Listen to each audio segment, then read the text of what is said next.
Billahi minashaitani rajim. Bismillahirrahmanirrahim. Alhamdulillahi alladhi hadana lihadha wama kunna linahtadiya laula an hadana Allah wa ba'd. Napenda nianze kwa kumshukuru Mwenyezi Mungu ambaye amefanya ubora wa mwanadamu utokane na ucha Mungu na akaleta Qur'ani iweze kumsaidia mwanadamu kufikia lengo hilo, na akaleta mwezi mtukufu wa Ramadhani kikiwa ni kipindi pekee cha kuboresha ucha Mungu wa mwanadamu.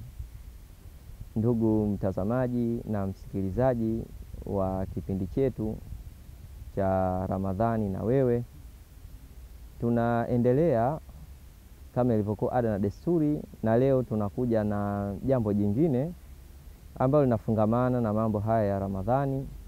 Na leo tutaanza hatua yetu mpya ya kuzitazama hatua 9 kuelekea ucha Mungu. Hatua 9 kuelekea ucha Mungu.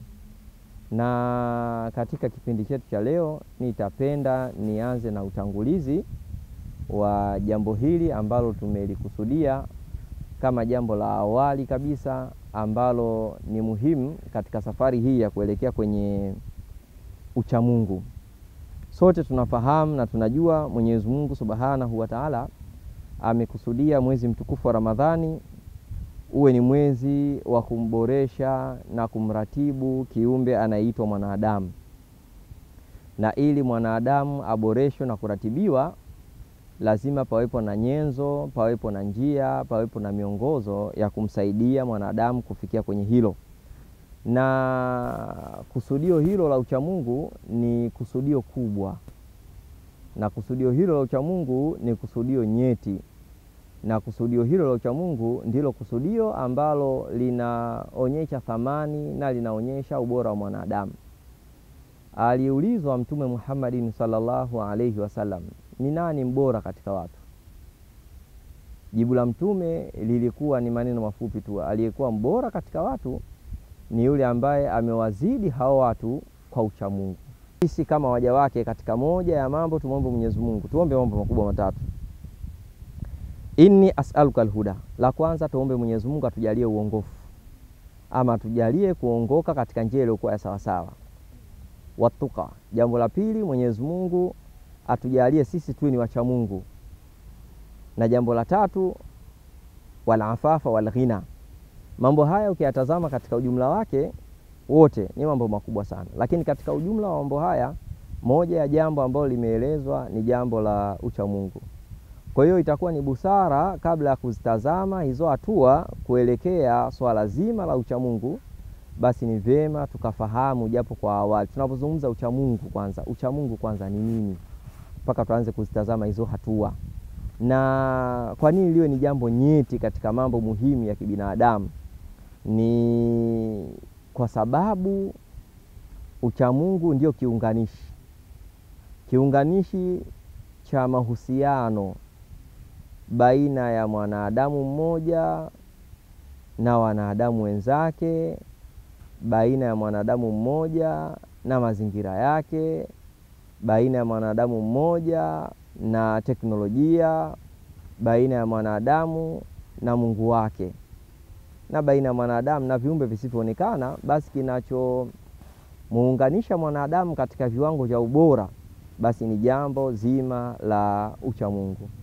Kwa hiyo kwa taarifa ama kwa definition ama kwa maana ya jumla juu ya ucha Mungu, tunaweza tukasema ucha Mungu ni ule uwezo wa kiwango cha juu wa kiakili alionao mwanadamu. Uwezo huo wa kiwango cha juu wa kiakili alichokuwa nacho mwanadamu unaomwezesha mwanadamu kuweza kufanya upambanuzi, kupambanua mambo gani ya sawa yanapaswa kufanywa na yafanywe kwa namna gani, na mambo gani yasiyopasa kufanywa na kwa nini yasifanywe. Kwa hiyo uwezo huo mkubwa ambao mwanadamu amepandikiziwa na Mwenyezi Mungu, akapewa miongozo ya kujiwezesha ili kuweza kufikia uwezo huo kwa lugha nyepesi na haraka tunasema huo ndio ucha Mungu. Kwa hiyo ucha Mungu kwa sehemu kubwa umehusiana ama unahusianisha akili ya mwanadamu na matendo yake.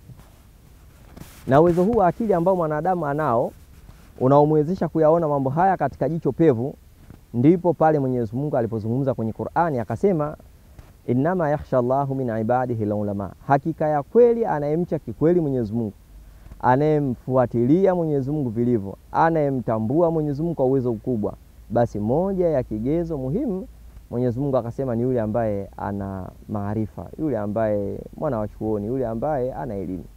Kwa hiyo pana mahusiano ya moja kwa moja, ukitazama katika maelekezo ya Mwenyezi Mungu yapo mahusiano ya moja kwa moja baina ya elimu na utendaji wa mtu, na hauwezi ukazungumzia masuala ya elimu bila kuweka kipengele cha akili ya mwanadamu kama nyenzo ya kusaidia kupokea hayo maarifa ambayo mwanadamu anayapokea ama mwanadamu anayapata kutoka kwenye maeneo mbalimbali. Kwa hiyo uwezo huu ambao ndio tunasema ndio uwezo bora, uwezo wa hali ya juu wa mwanadamu kuweza kupambanua jambo zuri na jambo baya, jambo linalofaa na jambo lisilofaa, jambo gani alifanya, jambo gani asilifanye, basi uwezo huo ndio tunasema huo ndio ucha Mungu. Kwa hiyo kwa sehemu moja ama nyingine tunaiona kwamba akili ni katika nyenzo muhimu zinazoweza kumsaidia mwanadamu kuweza kufikia kwenye ubora huo wa utu. Na nje ya akili mwanadamu anaweza akawa anatumia nyenzo nyingine ambazo hasimsaidii mwanadamu kuweza kufikia katika uwezo huo wa kiwango cha juu sana. Na uwezo huo sasa akiwa nao mwanadamu ndio unaamsha ili msukumo yake ya ndani ya kiutendaji, mwanadamu akawa na tahadhari, mwanadamu akawa na umakini, mwanadamu akawa na utulivu, mwanadamu akawa na ufuatiliaji wa mambo bora na ya msingi katika kuhakikisha anafikia katika kiwango cha hali ya juu cha utu wake uliotukuka. Kwa hiyo ucha Mungu ni katika sifa bora za dunia ya ndani ya mwanadamu. Na tunapozungumza dunia ya ndani ya mwanadamu tunazungumza yale mambo ambayo wakati mwingine hayawezi kushikika na kuonekana na milango ya fahamu, lakini yatadhihirika kupitia utendaji wa yale ambayo mwanadamu anayatenda katika maisha yake ya kila siku. Kwa hiyo jambo hili kwa unyeti wake ndio Mwenyezi Mungu akaishusha Qur'ani. Qur'ani Mwenyezi Mungu ameshusha, moja ya lengo lake kubwa ni kuweza kuiongoza akili ya mwanadamu kuweza kufikia katika jambo hili la kumtumikia yeye Mwenyezi Mungu, kama ambavyo Mwenyezi Mungu ameeleza katika maeneo mbalimbali. Kwa utangulizi huo wa awali, sasa ndipo panahitajika safari ndefu kuelekea kufikia huo unaoitwa ucha Mungu.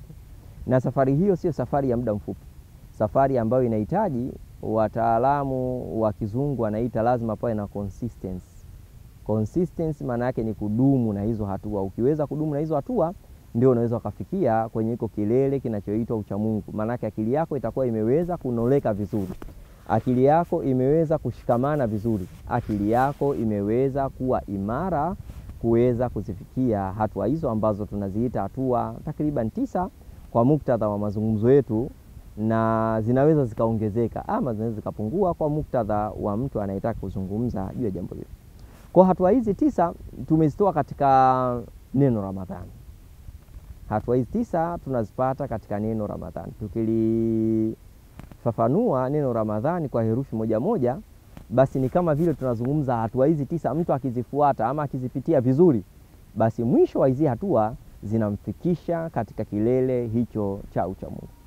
Lakini hatua hizi 9 zote zimetengenezwa mipaka yake ambayo ndio tunasema ndio nguzo za mwezi mtukufu wa Ramadhani. Hatua hizi 9 zimetengenezwa mipaka yake, na mipaka hii ndio tunaziita nguzo za mwezi mtukufu wa Ramadhani. Na nguzo zenyewe ni 2 tu. Nguzo ya kwanza ni nia na nguzo ya pili ni kujizuia. Na tutakapozungumza kwenye vipindi vyetu tutazifafanua hizi nguzo pia kwa undani, ili ziweze kuleta mantiki na ili kuweza kuleta usaidizi bora wa mtu atakavyoingia kwenye hatua yake ya kwanza kwenye safari hii, aweze kufika salama kule anapokusudia.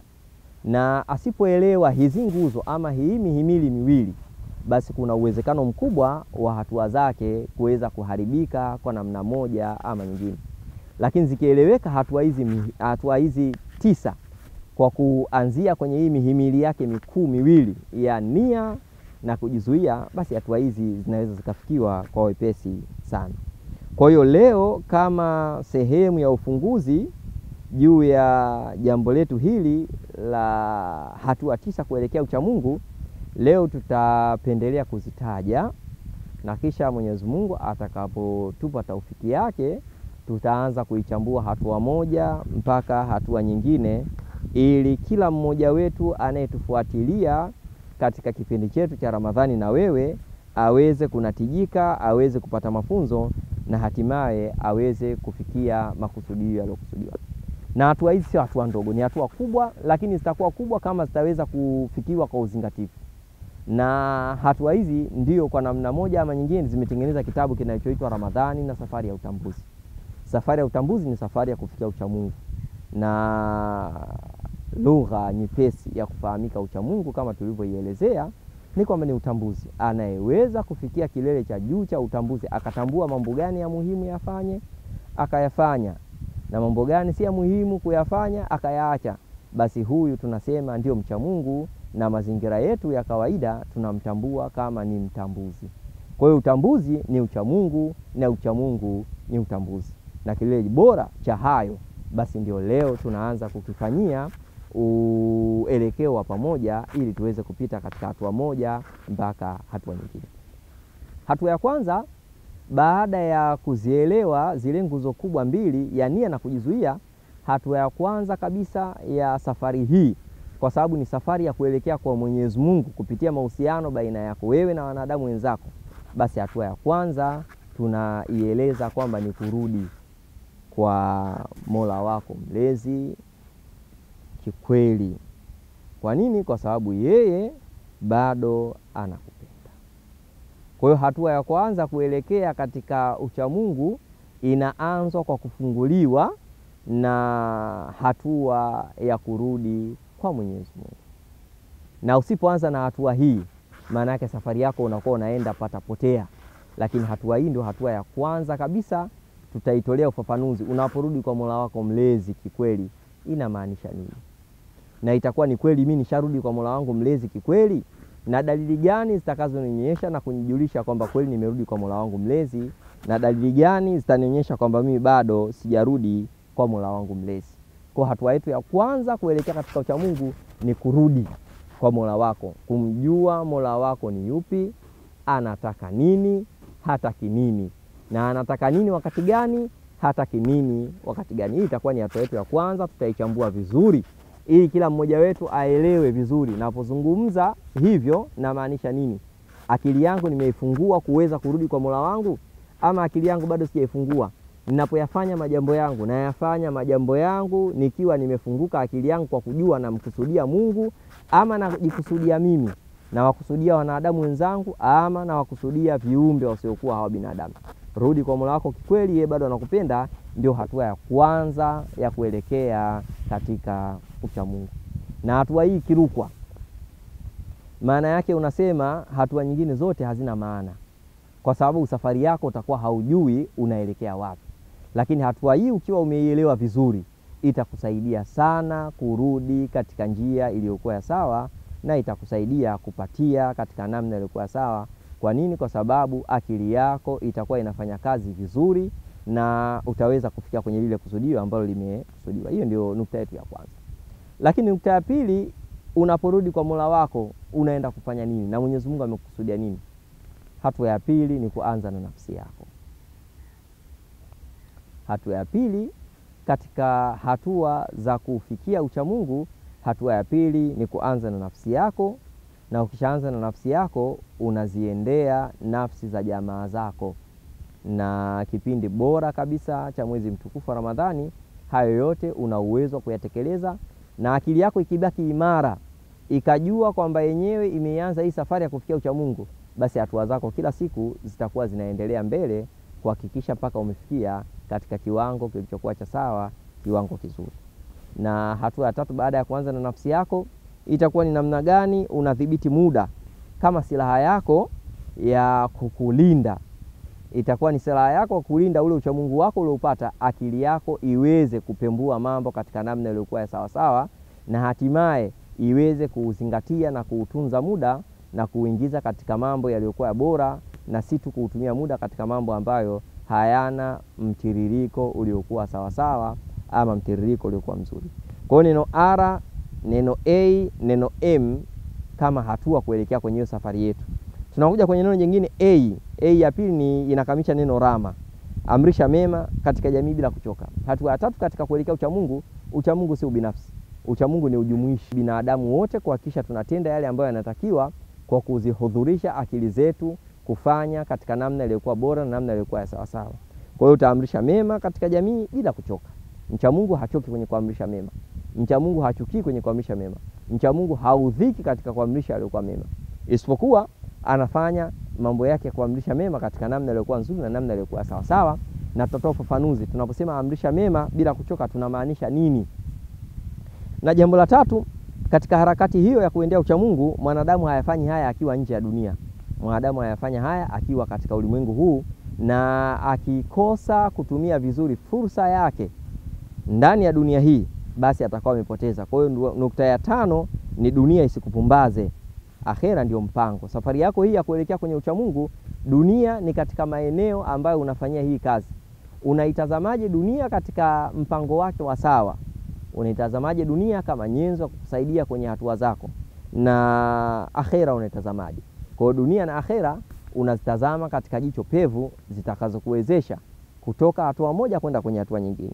Na ukimaliza kuitazama dunia kama nyenzo ya kutokukupumbaza wewe, bali ni nyenzo ya kufanyia kazi yako ya kuendea kwenye hiyo safari, basi katika mambo ya mazingatio, kwa sababu kwenye dunia utaamiliana na viumbe mbalimbali, huruma na kujali utatakiwa kuzifanya kuwa ndio tabia zako endelevu. Kwa sababu safari ya ucha Mungu ni safari ndefu na hatua zake zinahusianisha mambo mengi.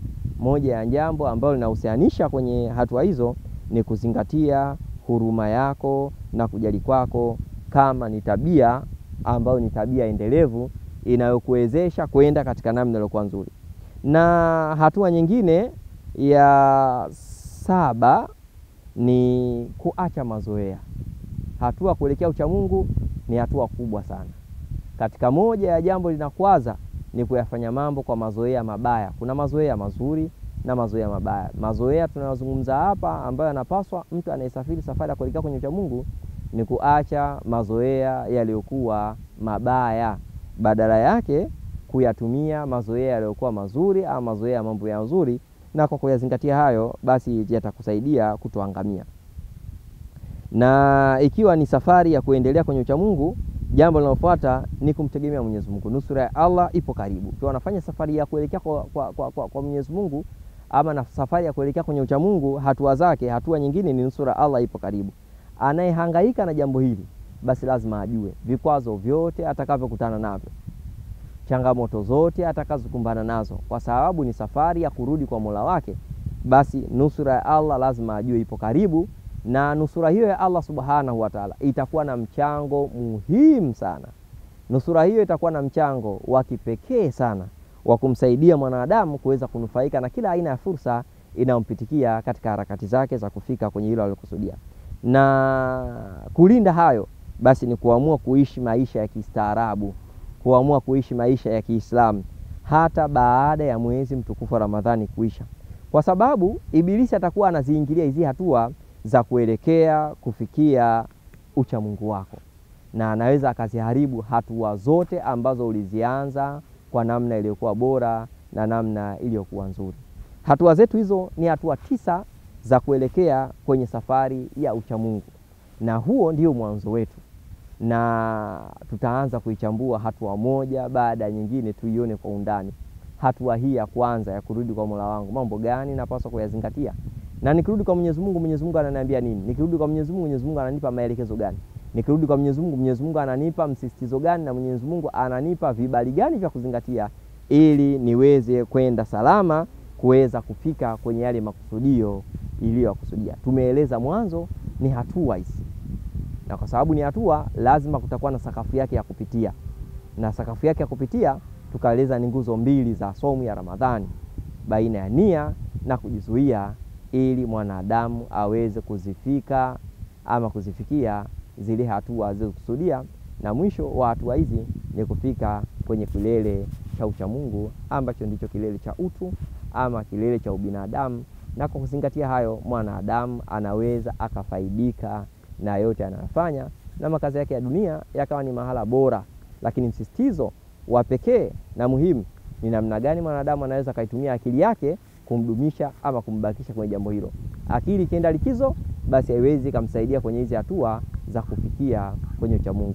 Akili yake mwanadamu inabidi iwe conscious, iwe hadhiri muda wote, iwe ni akili ya kiutambuzi itakaomwezesha kuziona hatua bora za kufikia kwenye hiyo safari yake, na ndiyo itakuwa mwanzo mzuri wa kutengeneza ubinadamu wangu, ubinadamu wako na ubinadamu wake.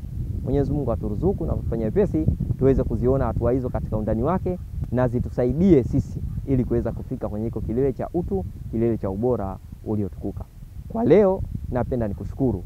Kwa majina naitwa Idi Jengo kutoka Chuo Kikuu cha Waislamu cha Morogoro.